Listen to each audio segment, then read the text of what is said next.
அடுத்த கொஸ்டின் 16வது question f of x equal to 2 into x plus 1 மற்றும் g of f equal to x square minus 2 எனில் f of g மற்றும் g of f ஐ காண்க. அப்ப காண்கன்னு எது கொடுத்துருக்காங்களோ அனலைன் பண்ணிக்கலாம். ஃபர்ஸ்ட் f of g போடுறோம், அதுக்கப்புறம் g of f போடுறோம். இதுக்கு ஒரு மார்க் கண்டுபிடிச்சா இதுக்கு ஒரு மார்க் ஈக்குவல் போட்டுக்கலாம். எது கண்டுபிடிக்க சொல்றோம் அதை எழுதி நம்ம ஈக்குவல் போட்டுக்கிறோம்.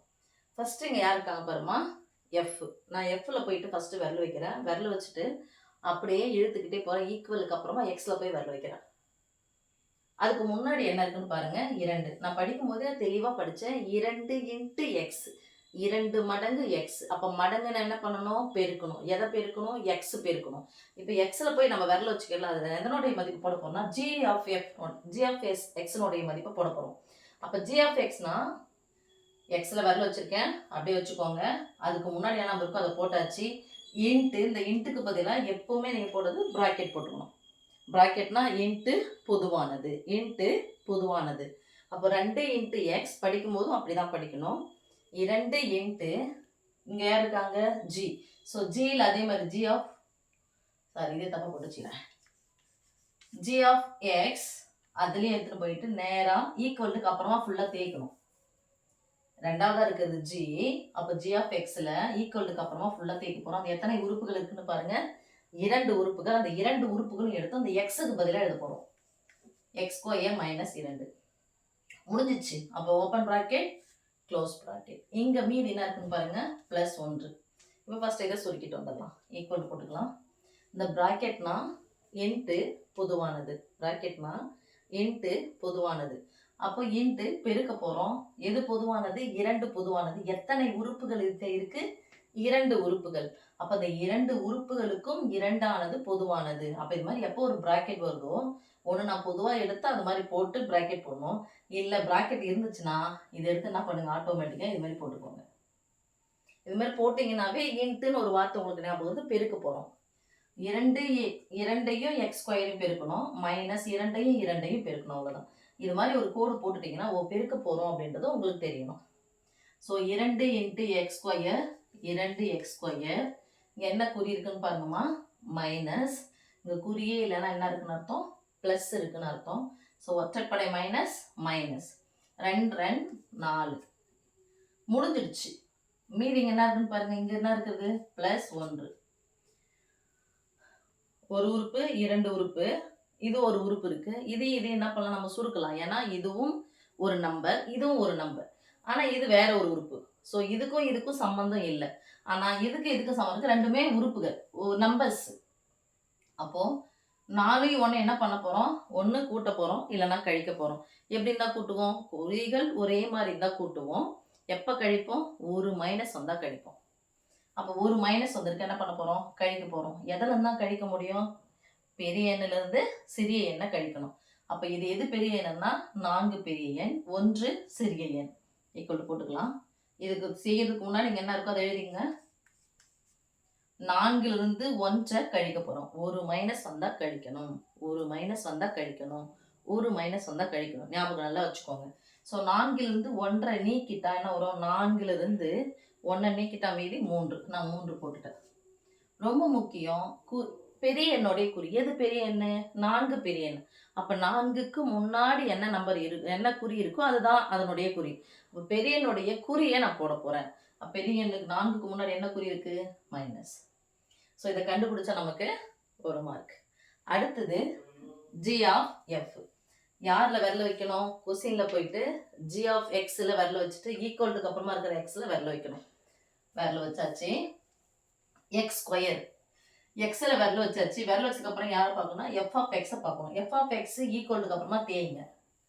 எத்தனை உறுப்புகள் இருக்கு, 2 உறுப்புகள். அப்ப எக்ஸுக்கு பதிலா என்ன போட போறோம், 2x பிளஸ் 1.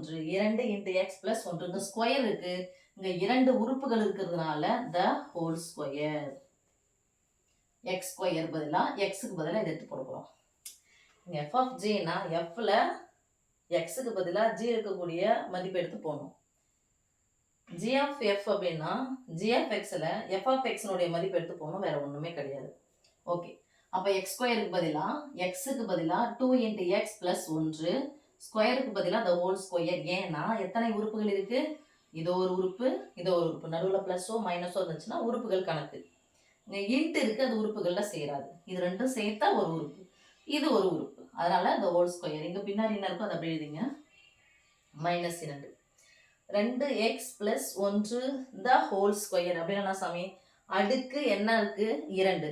அப்போ அடுக்குக்கு எதனுடைய அடுக்கு? இதனுடைய அடுக்கு. அப்போ இந்த எண்ணை எத்தனை முறை போட்டு பெருக்கணும்னா 2 முறை பெருக்கணும். அதான் அர்த்தம். அடுக்குன்னா அத்தனை முறை போட்டு பெருக்கணும். அப்போ 2 × x + 1.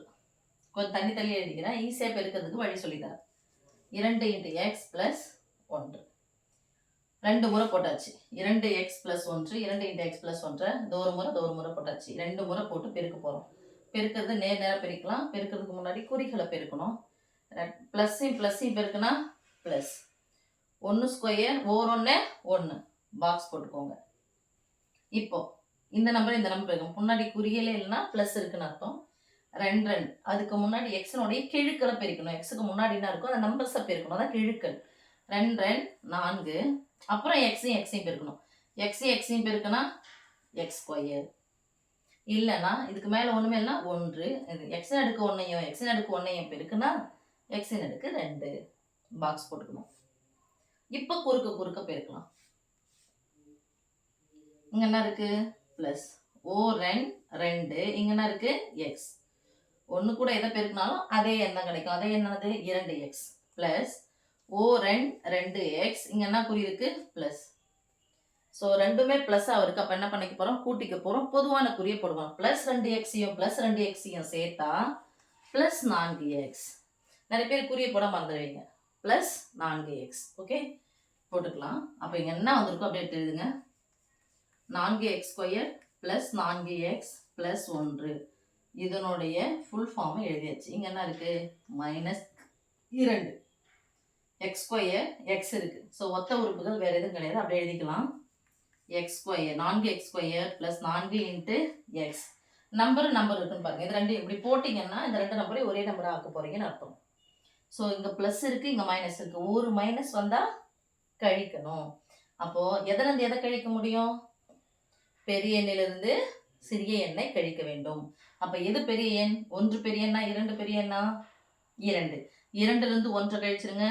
2லிருந்து 1 போனால் 1. பெரிய எண்ணுடைய குறி, பெரிய எண்ணுக்குன்னா முன்னாடி குறி என்ன இருக்கு? மைனஸ். ஸோ ஒத்த உறுப்புகளை மட்டும்தான் கூட்டவோ கழிக்கவோ பெருக்கவோ வகுக்கவோ முடியும் அப்படின்றது தெரிஞ்சாதான் அந்த கணக்கெலாம் உங்களால் போட முடியும். சரியாம்மா? மிஸ் எங்களுக்கு இது மாதிரி தெரியல, இதை நான் ஃபார்முலா பிரகாரம் போடலாமான்னா போட்டுக்கலாம். 2x the whole square. Sometimes மறந்துடுவீங்க. என்னன்னா x² போடுவீங்க, 2 ஸ்கொயர் 4ன்னு சொல்லிட்டு போட மாட்டேங்க. அதனால தான் இந்த முறையில் நான் போட சொன்னது. ஓகே. இல்லை சில குழந்தைங்க என்ன பண்ணுவாங்க? 2x + 1 எத்தனை முறை போட்டு பெருக்கணும்? 2 முறை இன்ட்டு 2x + 1. இங்கே பாருங்கள், 2 உறுப்புகள் இருந்தாவே கண்டிப்பாக ப்ராக்கெட் தான் போடணும் அந்த இன்ட்டுக்கு பதிலாக. இப்போது 2xையும் பெருக்கணும். 2 2 4. எக்ஸையும் பெருக்குனா x². கடைசி உறுப்பையும் பெருக்கிடுங்க. ஓர் 1 1 தனியாக போட்டுக்கோங்க. இங்கேயும் ப்ளஸ் இருக்குது, இங்கேயும் ப்ளஸ் இருக்குது. +1ஐயும் கூட்டினா +2. இந்த 2x கூட இதை பெருக்கணும். இங்கே 2x இருக்குது, இங்கே 2x இருக்குது. அப்போ 2x கூட பெருக்கினா போதும். 1ஐயும் கூட்டினா 2. 2 2 4x. இங்கே +1ஐயும் கூட்டினா +2 தான் வரும். 2 2 4x. இது மாதிரியே போட்டுக்கலாம். நீங்கள் ஃபார்முலா தெரிஞ்சவங்க ஃபார்முலா பிரகாரம் போடுங்க. இல்லை ஃபார்முலா இதுதான், வேறு ஒன்றும் கிடையாது. இல்லைங்க மிஸ் எனக்கு பயமாக இருக்குன்னா இது மாதிரி போட்டிங்கன்னா குறிகளை ஃபஸ்ட்டு பெருக்கி போட்டிங்கன்னா ஈஸியாக வந்துடும். மிஸ் இவ்வளோ பெரிய கணக்குக்கு 2 மார்க்கு தானா? ஆமாம். இப்போ நீங்கள் ஆன்சர் எழுதியிருந்தாவே போதும்.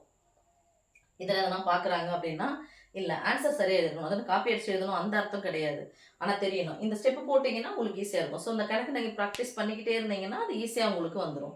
ஸோ ஃபார்முலா இது மாதிரி நிறைய கணக்குகள் நீங்களாம் சும்மா ஸ்லேட்டில் போட்டு பார்த்தீங்கன்னா உங்களுக்கு ஈஸியாக அது தெரிஞ்சிடும். ஓகேவாம்மா? ஸோ இதுக்கு ஒரு மார்க்கு, 2 மதிப்பெண்கள்.